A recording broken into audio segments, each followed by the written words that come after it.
Hello everybody, here we are today and we're going to be talking about the Dallas Stars in my season preview for them. Now before we start, please make sure to subscribe if you're new to me or hockey, whatever the case may be. That being said, let's get on into it. So the Stars are coming off of a year that was kind of heartbreaking but also a good season. They had a good regular season and then they also were able to go to the Western Conference Final before ultimately bowing out to the eventual champions, the Vegas Golden Knights. Now, another year that Dallas has had a deep run but also another year that they don't bring the trophy home means that we are really curious to see what this Stars team can do this year.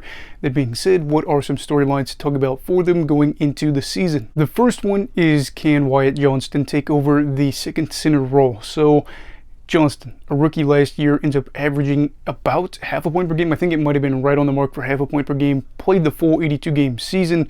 Really good for a guy that was drafted in the first round in 2021. Also a guy that you really think could take another step forward this year and help his team out. He averaged about 15.5 minutes per night for the Stars past season, and then he ended up having 24 goals in that span. He averaged the 9th most shots per 60 by rookies this past year. So again, you're kind of thinking that if he does get an increase of minutes, it could be a really good thing for the Stars. Maybe we're talking about 30 goals this year. Tough to say because obviously we are looking at just one season for him, but to have a young guy like him that was able to come in and then give you over 20 goals is really good. He had really good 5-on-5 numbers, so that is also a good thing. And I also feel like it's kind of interesting to see what he's going to do this year, because I don't necessarily think you have to put him on the power play. I think a lot of teams want to protect the rookies and put him out on the power play to get good offensive numbers.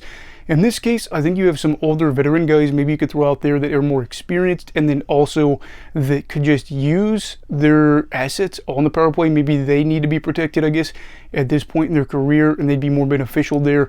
And if he has another good year at full strength, that is not a bad thing.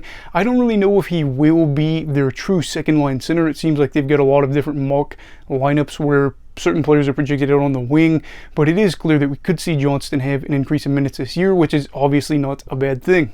The second thing is, will the addition of Matt Duchene be a good thing? Now, Duchene was a guy that was bought out by the Preds, and the Stars, in my opinion, had a really good underrated signing here, getting him for 1 year, $3.5 million. Yes, maybe he's not worth that money if things go poorly, but also, again, like we saw with some teams that I talked about before, like the Avalanche, especially a team within their division that's probably going to be competing for the Central.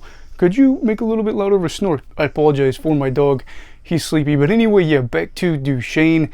Looking at him, he's coming off of a year where you look all around, he has got some signs that his game might not be where you want it to be. He has played 14 seasons. His defensive game's probably not going to be that great. He has had some issues in the past with some locker rooms or just with management, and you're wondering what exactly could he bring to the table for Dallas. My answer is this: forward depth and goal scoring ability. You look at what he's been able to do in his career. There has been some seasons where he has really been able to go off. He obviously had a 43-goal season not too long ago and could make things a lot easier come playoff time in terms of having a guy that could give you some timely goals for cheap. Now, that being said too, again, I do wonder a little bit with age, with a lot of that wear and tear, what you really could be getting out of him, because again, this is a guy that his goal totals can vary rather significantly at times in his career, but on the flip side, out of 10 of his 14 seasons in the NHL, he has hit the 50-point mark and has been a guy that has been a pretty reliable goal scorer over the course of his career.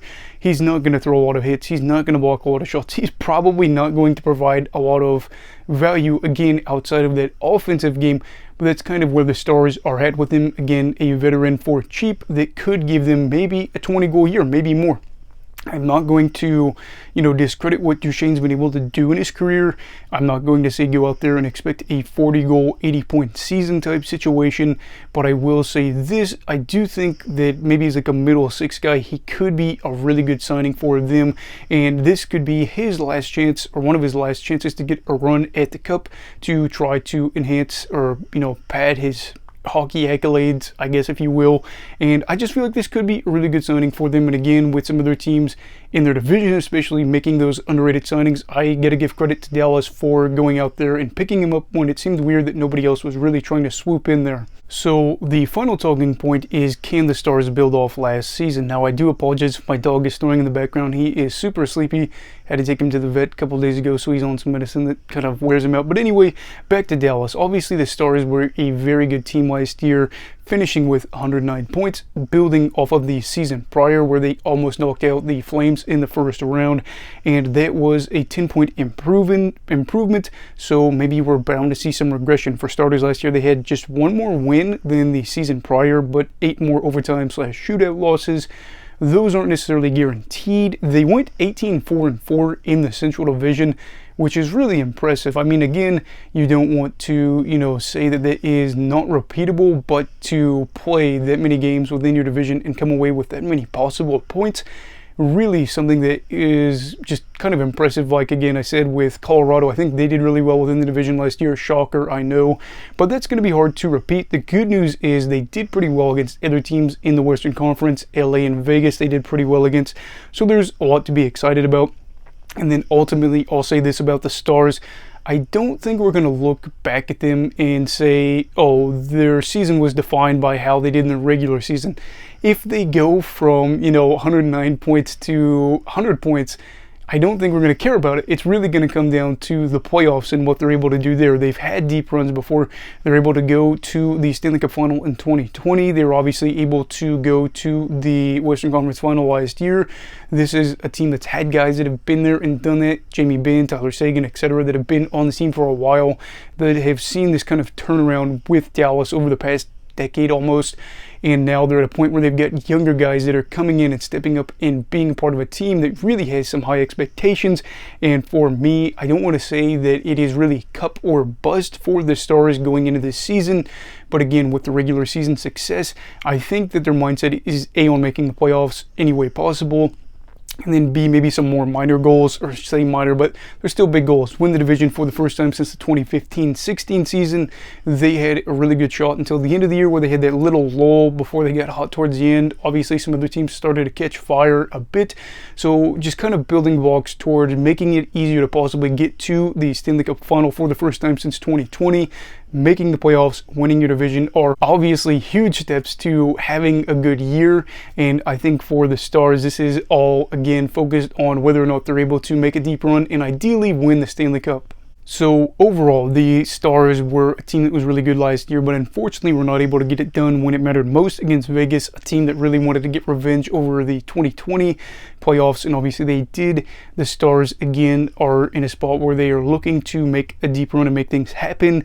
They may not have brought in a bunch of these big names that some other teams have done because, again, they've got money tied up certain areas, but it's really one of those things where they've got young superstars, they've got young guys coming up, they've got veterans that can perform, and they've got veterans that very well could perform cheaply, which is a great thing. I don't really know what's going to happen this year with the Stars. I do see them as a lock to finish top 3 in the division and may very well win the division for the first time, again, since the 2015-16 season, but their eyes are on the Cup, something that they haven't been able to win since 1999. But anyway, what are your thoughts on the Dallas Stars headed into this season? Let me know down below in the comments. Also, please make sure to like this video if you enjoyed it. Subscribe if you're new. Everybody stay safe. Have a great night. And you go love hockey, alright. Goodbye, Brigadiers and Brigadettes. This is your captain signing off. Have a great night.